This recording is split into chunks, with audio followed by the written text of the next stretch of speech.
पौराणिक काल में एक समय ऐसा भी आया जब भगवान के अनेक अवतार इस धरती पर एक साथ उपस्थित थे। भगवान परशुराम, प्रभु हनुमान और भगवान श्री राम। यह भी सच है कि उस काल में अनेक युद्ध हुए थे, पर एक ऐसा विचित्र युद्ध भी हुआ था जिसका विवरण कम ही मिलता है। भगवान परशुराम और राम भक्त हनुमान जी के बीच एक भयंकर युद्ध हुआ था। एक दिन जब परशुराम जी अपने पिता ऋषि जमदग्नि के आश्रम में नहीं थे, तब कार्तवीर्य के पुत्रों ने जमदग्नि ऋषि पर प्रहार करना शुरू कर दिया। हालांकि ऋषि जमदग्नि अत्यंत बलशाली थे, किंतु उन्होंने किसी प्रकार से भी युद्ध का कोई जवाब नहीं दिया और फिर श्री राम का ही जप करते रहे और अंततः मृत्यु को प्राप्त हो गए। जब परशुराम जी आश्रम वापस आए और अपने पिता को मृत अवस्था में पाया तो घोर विलाप करने लगे। तब सर्वप्रथम उन्होंने अपने पिता का अंतिम संस्कार किया और फिर संपूर्ण क्षत्रियों के वध की भयंकर प्रतिज्ञा ले ली। वे क्रोध से भर गए और साक्षात यमराज जैसे हो गए। जिस जिस योद्धा ने कार्तवीर्य अर्जुन के पुत्रों का साथ दिया, वे सब मौत के घाट उतर गए। हर बार कुछ राजा जंगल और पर्वतों में शरण ले लेते थे और फिर से अपने बल का विस्तार करने लगते थे। इस प्रकार 21 बार परशुराम जी ने इस पृथ्वी को क्षत्रियों से विहीन कर दिया था। कथा में वर्णन मिलता है कि जब हनुमान जी का युग प्रारंभ हुआ, तब हनुमान जी एक दिन पर्वतों में विचरण कर रहे थे। वहां उन्होंने राजाओं को शरण लेते हुए पाया। राजाओं ने उन्हें बताया कि परशुराम जी उनका अकारण ही वध करना चाहते हैं, इसलिए वे इस प्रकार छुप कर रह रहे हैं। वो न जाने कितनी औरतों को विधवा और बच्चों को अनाथ कर चुके हैं। हनुमान जी इन सब की कथा सुनकर अत्यंत भाव विभोर हो गए और उन्होंने राजाओं की रक्षा करने की ठान ली। जब एक बार फिर परशुराम जी ने क्षत्रियों पर आक्रमण किया, तब हनुमान जी ने एक अत्यंत विशाल पर्वत उठाकर परशुराम जी और क्षत्रियों के बीच रख दिया और स्वयं उस पर खड़े हो गए। यहाँ हनुमान जी और परशुराम जी के बीच कुछ इस तरह विवाद हुआ। परशुराम जी बोले, हे वानर, तुम क्यों अपनी मृत्यु को आमंत्रित करते हो? हट जाओ, मेरे रास्ते से हट जाओ और जाओ जंगल में विहार करो। हनुमान जी बोले, आप अकारण ही क्यों क्षत्रियों का वध करना चाहते हैं? आखिर इनका क्या दोष है?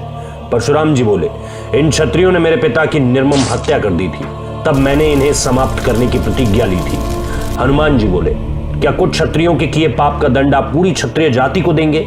क्या आपको पता है आपकी अधर्मी प्रतिज्ञा के कारण कितनी स्त्रियां विधवा हो गईं, कितने बच्चों के सर से पिता का आशीर्वाद मिट गया? परशुराम जी चिल्लाए, तुम मुझे व्यर्थ पाठ मत पढ़ाओ, मुझे इन पर कोई दया नहीं आती, सिर्फ क्रोध आता है। अगर तुम मेरे सामने से नहीं हटे तो तुम भी मृत्यु को प्राप्त होने के लिए तैयार हो जाओ। ऐसा कहते ही परशुराम जी ने हनुमान जी की तरफ एक तीक्ष्ण बाण छोड़ दिया। हनुमान जी ने तुरंत एक विशाल पत्थर फेंका और उस वार को काट डाला। अब तो परशुराम जी का क्रोध 7वें आसमान पर चढ़ चुका था। उन्होंने अनेक शक्तिशाली बाणों से हनुमान जी पर प्रहार किया। हनुमान जी ने जय श्री राम का उद्घोष कर अनेक वृक्षण बाणों की ओर फेंके और वे सब निष्फल हो गए। हनुमान जी और परशुराम जी के बीच द्वंद्व युद्ध शुरू हो गया। परशुराम जी का फरसा और हनुमान जी की गदा आपस में भयंकर टंकार उत्पन्न करने लगी। सब तरफ भय का वातावरण बन गया। हनुमान जी ने एक जोरदार वार परशुराम जी के सर पर कर दिया, जिसके कारण परशुराम जी कुछ समय के लिए अचेत से हो गए। दोनों ने अत्यंत भयंकर अस्त्रों का प्रयोग प्रारंभ कर दिया। तब हनुमान जी को एहसास होने लगा कि परशुराम जी को युद्ध में हराया नहीं जा सकता। उन्होंने अपनी दिव्य दृष्टि से जान लिया कि परशुराम जी भगवान शिव के अनन्य भक्त हैं। तब हनुमान जी ने शिव जी को मन ही मन स्मरण किया और प्रभु शिव वहां प्रकट हो गए। शिव जी ने दोनों को प्रेम भाव से पुकारा, परशुराम और हनुमान, तुम दोनों मेरे परम प्रिय हो। तुम दोनों का आपस में इस प्रकार युद्ध करना उचित नहीं। दिव्य आत्माओं को प्रकृति के कल्याण के लिए कार्य करना चाहिए, न कि उसके विनाश के लिए। शिव जी बोले, परशुराम, तुम क्रोध में इतने डूब गए और दिव्य दृष्टि होते हुए भी यही नहीं देख पाए कि हनुमान साक्षात मेरे ही रूप है। क्रोध मनुष्य हो या देव, सबका सबसे बड़ा शत्रु है। अपने क्रोध को शांत करो महान परशुराम, तुम्हारा प्रतिशोध अब पूर्ण हो चुका है। इतना सुनकर परशुराम जी ने शिव जी से कहा, प्रभु, मैं आपकी आज्ञा का पालन करता हूं और आज से क्षत्रियों का संहार नहीं करूंगा। क्या आपको भी लगता है कि इंसान का सबसे बड़ा शत्रु क्रोध ही होता है, जो उसकी बुद्धि और विवेक को ढक लेता है?